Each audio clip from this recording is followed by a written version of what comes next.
Assalamualaikum warahmatullahi wabarakatuh. Gimana kabarnya teman-teman? Mudah-mudahan kalian dalam keadaan baik-baik aja dan selalu dilindungi oleh Allah Subhanahu wa taala. Disehatin badannya dan dipanjangkan umurnya. Amin amin ya robbal alamin. Teman-teman, di video kali ini kita akan sharing yuk tentang keajaiban sholat tahajud di sepertiga malam. Masya Allah. Tapi sebelum aku mulai videonya, aku pengen kalian support channel ini hanya dengan menekan tombol subscribe. Kalian boleh loh bercerita di kolom komentar kalau kalian punya testimoni sholawat yang pernah kalian alamin atau pertanyaan yang pengen aku jawab. Insya Allah nanti bakal aku jawab. Jadi teman-teman, kalau kita dalam keadaan sulit, dari keadaan susah, ataupun hatinya selalu gundah, gelisah, coba dia teman-teman untuk konsistenin sholat di sepertiga malam, yaitu di jam 2 sampai jam 4 subuh, karena manfaatnya banyak banget teman-teman. Pertama ya teman-teman, nih ya udah aku rasain sendiri nih. Pertama, membuat hati kita itu lebih tenang kalau kita sholat nih ya. Terus membuat kita itu bisa curhat securhat-curhatnya. Orang-orang lagi pada tidur nih, kita sholat nih, jadi kita pengen nangis, pengen curhat sama Allah, kayaknya enak aja gitu. Terus juga Allah datang kan. Allah kan bilang kalau di di waktu malam itu Allah lagi nyari kita, lagi nungguin kita. Siapa nih orang yang lagi bersujud untuk menghadapku, siapa orang yang lagi meminta kepadaku gitu teman-teman. Kalau enggak kita konsisten ataupun kita nggak riado untuk sholat tahajud itu kayaknya rugi banget. Nah, pertama emang susah ya, kamu yang belum terbiasa untuk sholat malam, tapi akan terasa mudah kalau kamu tuh udah terbiasa. Jadi tuh dulu aku pernah ngerasain gini, aku susah banget buat sholat malam, tapi aku tuh kayak ngikutin tips-tips dari Ustadz. Misalkan kayak sebelum tidur kita harus banyak minum biar nanti kita kan pipis kan kita kebangun gitu. Terus kita misalkan kayak uh, tipsnya lagi, misalkan kalau tidur itu jangan di tempat yang nyenyak. Misalkan nih kayak biasa kita masang AC, terus kita jadi nggak usah pasang AC biar kita tuh nggak kebablasan bangunnya. Terus juga wudhu sebelum tidur. Terus juga jangan lupa masang alarm, ya kan. Udah sih kayaknya gitu aja deh hal yang paling mudah yang aku lakuin lagi itu. Ketika mau tidur aku minum misalkan segelas gitulah, tapi nggak segelas gede ya, segelas yang kecil aja biasa. Terus kebangun tuh misalkan jam 1 jam 2 langsung sholat ya kan. Yang terakhir jangan lupa bilang ke Allah nih, ya Allah bangunin aku ya, nanti aku pengen sholat. Pokoknya kalau kita udah minta sama Allah dengan cara apapun, kita misalkan tidur nyenyak pasti akan terbangun deh teman-teman. Kamu harus cobain nih hal yang ini nih, hal yang kira-kira misalkan kamu sebelum tidur kamu ambil wudhu ya. Biasanya nih aku lakuin, aku ambil wudhu, terus aku sebelum tidur aku minta sama Allah, ya Allah nanti bangunin ya malam, aku pengen sholat. Nanti pasti bakal terbangun. Terus juga jangan lupa sebelum tidur itu aku tuh selalu berafirmasi. Terus juga afirmasinya matanya ditutup kan mata tutup, terus kita afirmasi, terus di dalam hati kita bersolawat itu sampai start tidur.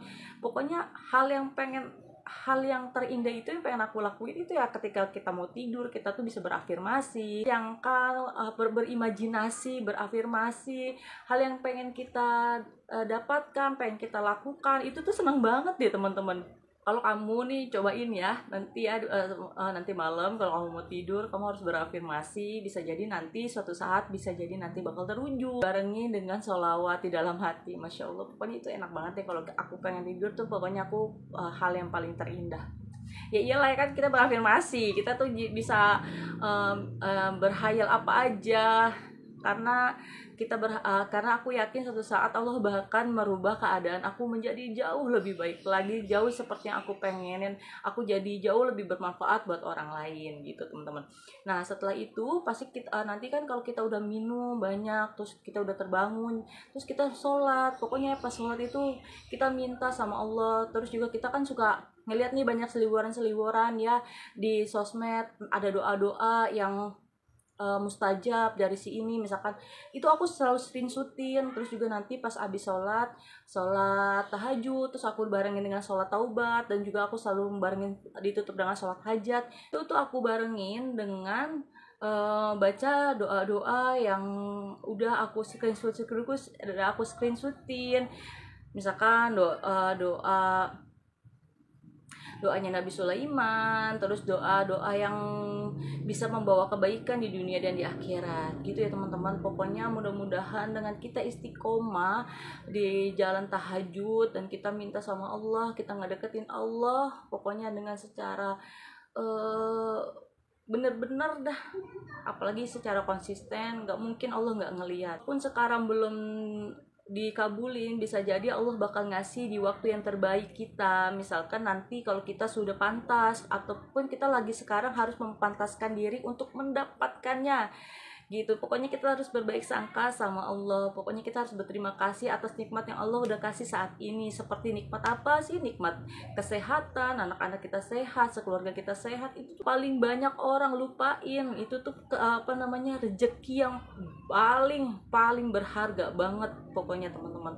Pokoknya nih teman-teman, kalau kita pengen kalau kita punya hajat, terus kita lagi kedesak banget, kita lagi butuh-butuhnya Allah. Pokoknya kalian harus untuk bangun di tengah malam, berdoa di tengah malam, kita ngerasain ada Allah di situ. Lagi kita afirmasiin di depan kita tuh Ka'bah, lagi kita berdoa. Pokoknya tuh indah banget ya Allah teman-teman, beneran. Aku tuh selalu mengafirmasikan ketika aku sholat itu depan aku Ka'bah, beneran. Masya Allah, mudah-mudahan Allah panggil aku, Allah undang, Allah mudahin untuk aku dan semua teman-teman yang ada di rumah. Mudah-mudahan teman-teman di rumah masalahnya Allah selesaikan, Allah ijabah semua doa-doa teman-teman yang ada di rumah, dan masalah teman-teman yang ada di rumah juga Allah selesaikan. Pokoknya kasih rezeki berlipat-lipat. Pokoknya yang penting kita harus konsisten, kita berbaik sangka, dan boleh melakukan dosa ya. Nggak boleh, pokoknya kita nggak boleh melakukan dosa sama sekali setelah kita berhijrah. Pokoknya kita harus menjaga diri dari dosa. Misalkan kita kepleset ngomongin si ini, kita langsung beristighfar dan langsung sholat taubat. Setelah itu kita langsung memohon sama Allah kalau kita nggak akan mengulanginya lagi. Banyak yang bilang, kenapa ya doaku belum terjabah, padahal aku udah sholawat, aku udah doa, aku udah segala macem, ngamalin banyak ini banyak itu, Allah belum kasih. Kita lihat diri kita dulu, kita banyak dosa apa kagak? Dari sekian banyak dosa kita cuma sholat taubat sekali, kan gak menses ya teman-teman ya. Cobain yuk untuk sholat taubat setiap hari. Yuk untuk sholat taubat setiap satu sholat taubat untuk satu dosa. Bayangin kita dosa kita seberapa, kita harus sholat taubat sebanyak-banyaknya. Itu nggak apa-apa. Apalagi sholat taubatnya ketika di malam hari, ketika di setelah tahajud, itu tuh Masya Allah luar biasa banget. Beneran ya teman-teman. Pokoknya kalau aku berharap teman-teman yang nonton video ini pengen berubah, terus juga pengen mendekatkan diri sama Allah. Aku seneng banget. Semoga video ini bermanfaat ya teman-teman. Kalau aku ada salah kata, aku minta maaf. Semoga video ini bermanfaat. Kalau bermanfaat, minta bantu sharing. Dan juga semoga Allah melimpahkan rezeki buat teman-teman semua dan selesaikan masalah teman-teman semua. Sekian dulu video dari saya. Wassalamualaikum warahmatullahi wabarakatuh.